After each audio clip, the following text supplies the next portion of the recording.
Sejam bem-vindos a mais um Advogado do Diabo, a Justiça e os Números. Eu sou a Diana Ramos, diretora do Jornal de Negócios, e o Advogado do Diabo é o Luís Miguel Henrique. Olá, Miguel, Viva. bem-vindo mais uma semana. E esta semana temos connosco também, aqui no videocast, o Luís Alves Monteiro. Bem-vindo, Luís. É o Bom dia, Diana. presidente da Associação de Atletas Olímpicos e está aqui connosco também porque vamos falar sobre a sociedade civil e o desporto. O Luís teve sempre a paixão do desporto, competiu até aos 30 anos, muitas vezes contra a vontade da família, sabemos, porque contou esta história também ao suplemento Weekend do Jornal de Negócios. Tirou o curso de Direito, mas fez quase toda a carreira nas vendas e no marketing. E o Luís chega a dizer nesta entrevista ao Weekend que não colocava o desporto no seu currículo porque havia um estigma em relação aos atletas, um estigma de que muitas vezes são considerados burros. Quer-nos ajudar a explicar um bocadinho esta ideia que se foi criando sobre os atletas e um bocadinho também o trabalho que a Associação tem vindo a desenvolver? Muito bem. Obrigado por me terem convidado. De facto, nós estamos aqui a quebrar uma série de paradigmas e um deles tem a ver com este estigma que existe em relação ao atleta e que a Diana referiu que havia e eu digo que ainda há. É Portanto, ainda persistente, não mudou muito com os tempos essa ideia. não mudou muito porque isto tem diretamente a ver com a cultura desportiva e com a percepção do que é que a nossa sociedade pensa em relação aos atletas. No fundo, o atleta é mal visto perante a sociedade, é isso? O atleta não é mal visto, mas nós quando temos uma cultura que é essencialmente resultadista, não temos uma cultura que vê o desporto como um meio e não como um fim em si mesmo, porque o desporto é um meio para atingir uma sociedade mais culta, mais inclusiva, mais solidária, melhor pode haver que o desporto para poder passar essa mensagem. E, de facto, enquanto nós não mudarmos essa mentalidade, esse paradigma, porque se olharmos para trás, vemos que o desporto não resolve os problemas do desporto, isto é um facto. Continua a haver violência, continua a haver essa tal percepção que há um estigma em relação ao atleta, que pensa menos, se calhar pensará mais com os músculos do que com o cérebro. E eu, por acaso, na entrevista até digo de um exemplo curioso, que é um indivíduo que salta 18 metros, ponham em perspectiva, como os americanos dizem, ponham em perspectiva e vejam o que é 18 metros. Nelson Évora, não é? O exemplo Nelson que Évora. deixa. De facto, 18 metros é uma coisa para um atleta que tem que se superar, não do ponto de vista físico só, mas também do ponto de vista mental. Mas há também aqui alguma responsabilidade de quem está ligado à área do desporto, porque, como dizia, continuamos a ter alguma carga de pressão, por exemplo, pela questão da violência, pela questão do resultado em si. Há aqui também um trabalho para fazer neste aspecto de quem está do lado do desporto e tem que passar uma mensagem diferente? Claro que sim. Eu continuo a dizer que a sociedade civil tem que se interessar e tem que se importar com o desporto. Porque as pessoas do desporto, de facto, demonstraram que ainda não conseguem resolver todos os problemas. E não tem mal nenhum, isto não é uma crítica, é apenas trazer valor acrescentado e uma perspectiva diferente ou complementar. E nós estamos a quebrar esse paradigma. Quando fala em resultadista, um meio que é essencialmente resultadista, não cuida do desporto como um meio, e o desporto é um meio fabuloso. Olha, vou-lhe dar um exemplo, para ser mais prático e estarmos a falar de coisas concretas. Em Inglaterra, eles criaram uma entidade que é o UK Sports, e a UK Sports, no fundo, superintende todas as federações, está acima do Comitê Olímpico. E o que é que eles fizeram? A primeira coisa que eles fizeram é o que é que nós queremos como reflexo do desporto. O que é que o desporto pode ser para a sociedade inglesa? E pode ser uma sociedade pode transmitir e passar a mensagem de uma sociedade mais inclusiva, mais solidária, menos violenta, e esse foi o primeiro objetivo. Depois, ao fim de várias medidas, obviamente tem a ver com a profissionalização, tem a ver com transformar o desporto num espetáculo que atrai fãs e atrai a sociedade. Tudo isso, a parte económica, tudo isso transforma de facto o desporto num meio que depois vai ter um fim, que são as medalhas. As medalhas vão acontecer naturalmente. Eles até dizem, vamos ganhar medalhas, mas com ética. E não o contrário, só focar nos resultados, e depois temos o quê? Resultados medíocres e não temos de facto a imagem de uma sociedade que é refletida por um processo que é estruturado, no fundo tem uma certa estrutura. Miguel, em Portugal a sociedade civil interessa-se pouco pelo desporto, e há aqui também uma ideia de que é uma área sem futuro para os jovens. Então, vamos começar pela segunda. Eu diria exatamente o contrário, é uma área com muito futuro. Mas é se calhar vista com a percepção errada. E isso tem sido mal trabalhado e mal vendido, mas particularmente mal trabalhado, mal pensado, mal trabalhado e depois mal vendido pelos agentes do desporto e por quem deveria pensar o desporto e por quem o entrega. Eu revejo-me muito em tudo aquilo que o Luís disse. Eu não fui profissional nem de perto nem de longe do desporto. A minha ligação ao desporto acontece também por via do direito e da comunicação, mas tudo isto, eu revejo tudo isto na prática e na realidade. E o exemplo claro é a pergunta que tu fazes, que quase que induz a uma resposta de concordar, isto é, isto não há futuro do desporto, quando não há, a realidade é exatamente o contrário. Seja na disciplina do direito, da gestão, das tecnologias de informação, do marketing de vendas, do fitness, da engenharia, tudo é um mundo, tudo que é o desporto e o entretenimento e tudo o que for pensar numa área industrial, que é do Sports and Entertainment, é uma área de tremendamente de futuro. E de futuro com alta rentabilidade económica, com grande realização profissional, com uma capacidade de globalizar. Eu tanto trabalho aqui hoje como trabalho na Austrália, portanto não fico dependente. Olha, eu como advogado tenho um problema. Eu aprendi o Código Civil português. Se eu quiser mudar para a Espanha já tenho alguma dificuldade e um período de adaptação. Se eu trabalhar na área do desporto, aquilo que o futebol, o rugby, o atletismo, a natação, ela é exatamente igual aqui nos Estados Unidos ou na Oceania. Isto é, para os jovens, e esta é a palavra para os jovens, o desporto tem muito para oferecer e não apenas ao atleta em si. E mais, depois temos que falar, se calhar vamos ter aqui a oportunidade, que é muito importante o pós-carreira, porque era para quem faz desporto perceber que não tem uma vida limitada em relação a isso. Portanto, na perspectiva daquilo que é o desporto e o impacto que tem na vida dos jovens futuro, é uma oportunidade enorme para abraçar.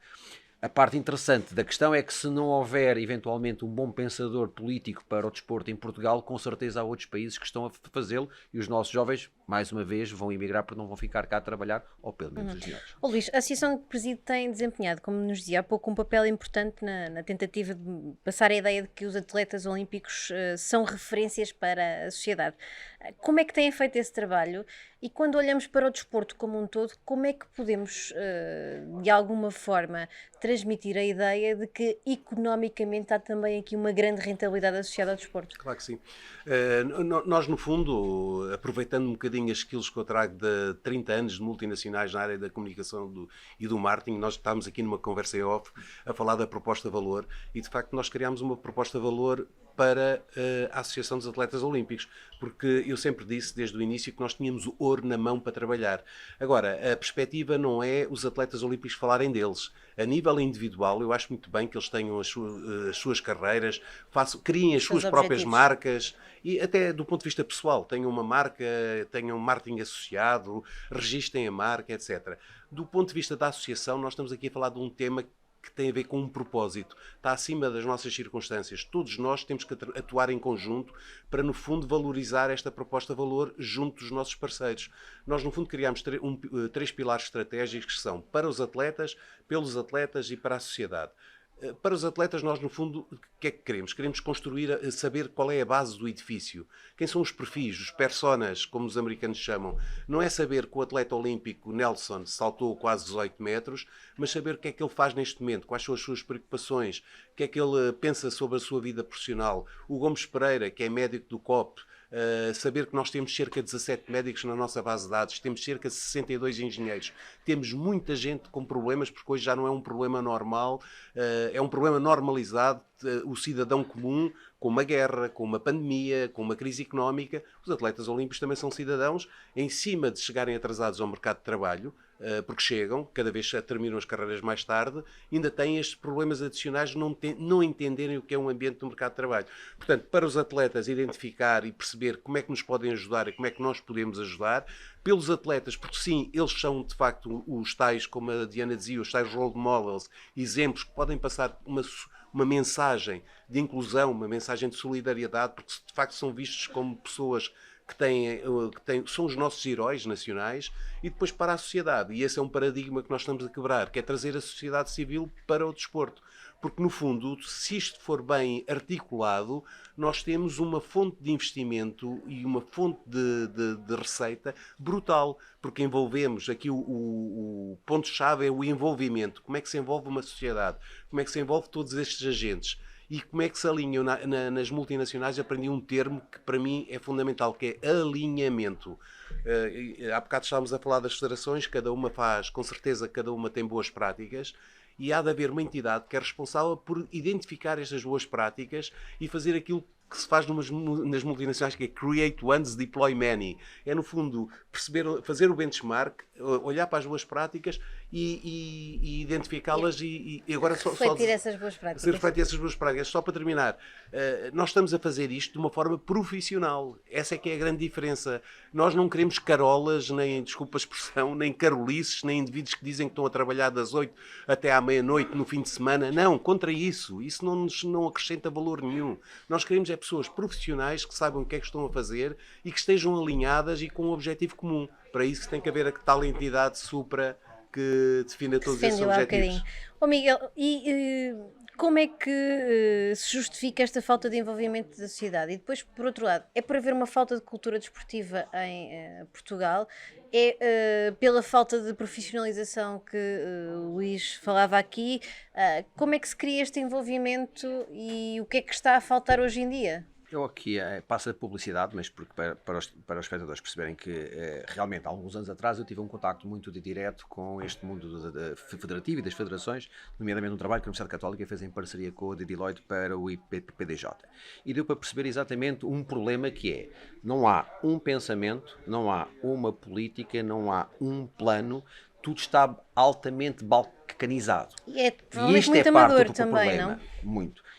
Mas a primeira grande questão é a balcanização que existe em relação ao desporto. Nós temos um conjunto de organismos, COP, IPDJ, Confederação do Desporto, Fundação do Desporto, várias federações, então de repente todos querem o seu protagonismo. É uma coisa impressionante, que é o protagonismo é uma palavra muito essencial para se poder sobreviver no desporto, e depois quem o tem, parece que quem vem com uma ideia nova ou quem vem com um plano novo, parece que ao roubar esse protagonismo passa a ser a persona não grata e não há valor que se possa acrescentar por quem lá está, não deixa entrar essa ideia nova, mas particularmente há uma falta de pensamento único em relação àquilo que deve ser o desporto. Mas aqui uma questão, é cada um a defender a sua quintinha ou é dentro de cada quinta também cada um a defender o seu poder? Que dizia, não é? Para estes lados não se governam nem se deixam governar. Olha que se há setor que eventualmente se pode aplicar exatamente essa máxima romana, continua a ser um bocadinho o desporto. Porque não se conseguem governar no sentido, não há... Porquê? Tudo isto... A mentalidade é que existe um bolo, que é o bolo do dinheiro do Estado, e que automaticamente, como só existe um bolo, se eu ficar com 10, é porque há menos 10 para distribuir. Então ninguém se articula, ninguém fala, ninguém pensa. Se há uma marca, e porque não há assim tantas marcas em Portugal que também investam no desporto, porque lá está, a proposta de valor para lhes chegar, muitas vezes é altamente deficiente, porque se não são alguns agentes privados, pelo menos as federações têm alguma dificuldade em valorizar um conjunto de produtos que têm, mas volto a dizer, porque o acesso ao dinheiro é tão curto e é tão visto de forma tão fechada, de uma mente tão fechada, que acabam por pensar que eu estou a concorrer e não conseguem criar valor em sintonia. Isto leva-nos, e esta é que é a parte do problema, à tal falta de cultura desportiva que se fala em Portugal. E isto é um problema que vem de raiz e que vem... Primeiro, mas quem tem que fazer o trabalho de casa, com todo o respeito, são os agentes do desporto. Querem envolver a sociedade? Façam esse trabalho. Eu acho que a sociedade está perfeitamente disponível para abraçar tudo aquilo que o desporto tem para oferecer. O problema é que o desporto não tem sabido falar com a sociedade, porque se fecha nela própria, fecham-se no mundo do desporto e continuam a trabalhar em circuito fechado. Luís, tem defendido a necessidade de um plano estratégico para o desporto. Em que é que ele consistiria? Que tipo de prioridades é que deveria ter? E onde é que encaixariam, por exemplo, as empresas, o setor privado também nesse plano? Ou de que forma é que se poderia envolver as empresas para um plano estratégico na área do desporto? Claro. Hoje as empresas não dão dinheiro por dar dinheiro. Obviamente, as empresas têm que. Até porque são as empresas, por exemplo, as empresas com que a associação lida são empresas que estão cotadas na Bolsa. São empresas que têm planos, têm objetivos de sustentabilidade. E ao ter objetivos de sustentabilidade, têm métricas também. No fundo, isto tem a ver com resultados. Tudo aquilo que não se mede não existe e nós temos essa noção, nós temos que medir aquilo que fazemos e temos que apresentar esses resultados. De facto, o dinheiro é fundamental, mas curiosamente a Associação dos Atletas Olímpicos de Portugal não pede dinheiro a nenhum parceiro.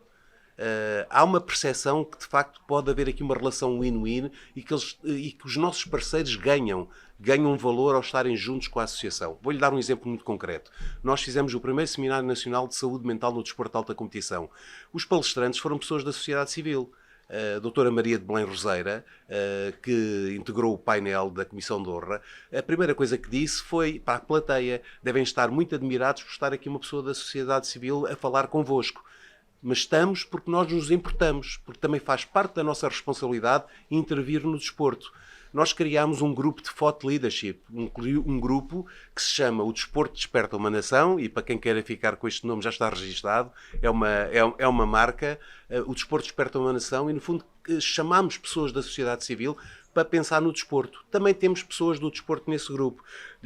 Temos na sociedade civil o professor Marcelo Grilo, a Isabel Jonet, Maria de Bem Roseira, Isabel Alçada, o Nuno Delgado, que é um atleta olímpico, porque os atletas também têm que fazer parte deste processo, e o presidente do IPDJ, o Duarte Gomes da arbitragem. Portanto, temos um grupo que de facto acrescenta valor e está a pensar no desporto.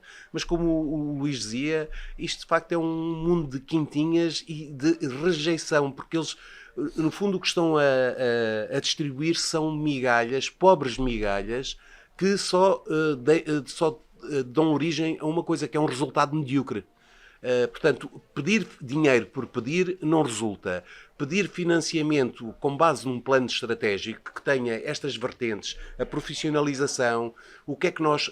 Olha, vou-lhe dar um exemplo. Nas empresas, quando fazemos um projeto, nós temos que ter data, informação. Temos que perceber se existe um problema para resolver. E para isso temos que ir buscar muita informação, muita informação. Eu no desporto não vejo as pessoas a coligirem informação, até a nível central. Têm que perceber exatamente o que é que nós temos, onde é que vamos apostar, quais são as escolhas que vamos fazer. Agora, quando eu digo escolhas, isto põe toda a gente a tremer, porque ninguém quer ser objeto de escolha, ninguém quer sair deste leque. Portanto, contentam-se com pouco. Estão lá todos dentro e de facto contentam-se com pouco, e o resultado só pode ser mau e medíocre. E as verbas são distribuídas sem qualquer análise de facto de resultados ou de planeamento ou sequer de método de estratégia. Miguel, como é que se pode preparar um atleta que dedicou tanto tempo da sua vida e da sua carreira ao desporto, à competição, e como é que se prepara para uma vida de trabalho, de mercado de trabalho cada vez mais desafiante e em muitos casos há ali uma falta de complementaridade diárias. Portanto, como é que se prepara quem esteve uma vida inteira ligada ao desporto para entrar no mundo do trabalho? Se é que é possível criar esta lógica de agora sai-se e entra-se noutra área? Tens de começar um bocadinho pela base. E pela base é começar pelo desporto escolar. Verdade seja dita, eu assisti há pouco tempo a um discurso do secretário de Estado, João Paulo Rebelo, e sinceramente acho que aquilo que começa a ser feito, ou que vai ser feito para o alto rendimento, é extremamente positivo e produtivo. Agora o problema é que isso é um nicho e nem todos os atletas chegam a esse nível, e muita gente precisa eventualmente saber fazer a transição. Há uma coisa que é importante, que é: as empresas têm muito a ganhar por incorporar atletas e pessoas que viveram do desporto, porque se há uma coisa que um atleta sabe, é que pode treinar muito bem. Estão habituados à Mas competitividade. se alguém houver ao lado melhor, não ganha. E isto é competição, e as empresas vivem de competitividade. Nós podemos ter um produto excelente, mas se houver alguém que tem um produto melhor que o meu, não interessa o que eu fiz segunda a sexta-feira, porque no sábado e domingo a coisa não vai funcionar. A competitividade, o foco no resultado, o conseguir, a resiliência, na segunda-feira começar tudo de novo e começar todo o processo, é uma questão. Os americanos têm muito isto, o respeito em relação, por exemplo, aos ex-militares. Há determinado o militar, por tudo o fruto da vida que tem e da experiência, muitas das vezes são pessoas altamente engenhosas e resistentes e focadas e resistentes e disciplinadas e que são muito aproveitadas em relação às vezes ao mercado de trabalho. Nós podemos fazer exatamente a mesma coisa em relação ao desporto. Isto do lado da sociedade. O que é que o desportista também tem que começar a perceber? Não pode pensar nisto aos 35 anos de idade. E esta é que é parte do problema. E essa mentalização e essa preparação também tem que ser de um conjunto de mentores e as associações e as federações em que tem que começar a trabalhar antes. Eu vou dar um exemplo de uma conversa que eu tive, e espero que ele não leve a mal, mas com o presidente da Liga de Futebol ainda há muito pouco tempo, por causa do futebol. Em que aos 25, aos 27, aos 28 anos, porquê? Só para dizer, no outro dia um jogador mundialmente conhecido, que é o Ronaldo Fenómeno, o Ronaldo brasileiro, dizia, e trazia um estudo norte-americano que dizia 97% dos atletas da NBA e também dos jogadores de futebol brasileiros, nos 5 anos a seguir ao final de carreira, quebram. E quando diz quebra, é quebrar financeiramente. Insolventes, falidos. 97% nos 5 anos seguintes. Porque eles não têm literacia financeira, não estão preparados, continuam a gastar em função daquilo que ganhavam e isso não acontece. Estávamos a discutir que eu pessoalmente entendo que entre os 25 e os 27 anos, quer queiram, quer não, eles têm que começar a ter uma espécie de preparação, uma espécie de formação, uma espécie de mentorização para o que querem fazer no final da carreira. Eu comecei com os meus filhos aos 14, aos 15 anos. Eles não faziam mais pequena ideia do que queriam ser. Mas eu obriguei-os a pensar, pelo menos têm que pensar, pelo menos têm que colocar a semente de que têm que se começar a preocupar com isso. Acho que os atletas têm uma idade em que, antes do final da carreira, têm que começar a perceber o que é que vão fazer quando ela acabar. Até pode ser uma coisa completamente diferente, mas pelo menos preocuparam-se durante anos. Esta conversa já vai muito longa, mas vamos aqui a mais duas questões. Luís, há ferramentas específicas para os atletas olímpicos poderem desenhar o seu caminho profissional no final da carreira desportiva? E quando é que isso se começa a preparar, de facto? É na fase final da carreira, há acompanhamento pelo meio, porque isto deve ser uma das questões mais desafiantes. E já agora, complementando o que o Luís diz, isto é transversal em todo o mundo. Portanto, Portugal aqui não aparece como um nicho isolado. Este problema existe e de facto é um problema, mas tem que ser visto pela oportunidade. Nós temos de facto uma oportunidade aqui muito grande para criar este tal trajeto desde o desporto escolar até ao pós-carreira e também a empregabilidade. O que é que a Associação está a fazer? Está neste momento dentro das suas possibilidades, está a criar, olha, vou-lhe dar um exemplo concreto, o curso de gestão e empreendedorismo para atletas olímpicos no ISEG. Nós tivemos 25 candidaturas no primeiro curso, no segundo curso com 25 slots já temos 45 ou 46 candidaturas e curiosamente a questão da literacia, hoje dizem assim, é preciso olhar para os números e percebê-los. Nós na associação temos 811 atletas. 25% são do atletismo e no atletismo haveria menor literacia do ponto de vista dos atletas e de facto o que nós estamos a fazer é criar condições para terem um pós-carreira mais facilitado. Agora, isto não se resolve só com estas medidas a vulso. Nós estamos a dar o nosso contributo dentro do possível, mas tem que começar mais cedo. Concordo completamente que tem que haver esta percepção e tem que haver este mindset para poderem começar a pensar nisto mais cedo e anteciparem o final da carreira. E muito rapidamente uma pergunta para ambos. Se conseguisse implementar uma medida no imediato nesta questão do desporto e do envolvimento da sociedade civil, o que é que seria a medida que tomavam? A primeira de todas, e porque também sou um homem da comunicação, uma campanha nacional massiva do impacto que o desporto pode ter na sociedade e da sociedade tentar no desporto. A primeira coisa de tudo é alterar a percepção.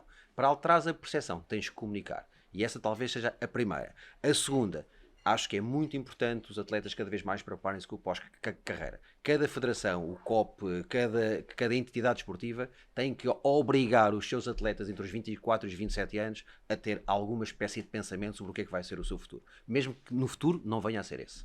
Luís. Olha, eu não faria só uma. A primeira era, no fundo, alinhar todos estes agentes e criar a tal entidade supra que pudesse alinhar do ponto de vista profissional, do ponto de vista económico, com uma visão a 10 anos, uma visão tal e qual como as empresas fazem, e depois uma concreta seria hoje já temos as UARs, que são as Unidades de Apoio ao Alto Rendimento Escolar, que são um projeto fabuloso, muito bem estruturado, mas só no ensino secundário. Alargava isto ao ensino superior, onde a percentagem de abandono é muito superior, porque aí normalmente atletas com potencial decidem abandonar a carreira desportiva para privilegiar os estudos. Muito bem. E está assim fechado mais um videocast do Advogado do Diabo, a Justiça e os Números. Obrigada, Luís Alves Monteiro, por ter feito Obrigado, parte desta conversa e por ter estado presente no nosso videocast. E obrigada, Miguel, por mais esta análise. Para a semana fazemos uma pausa. Até breve.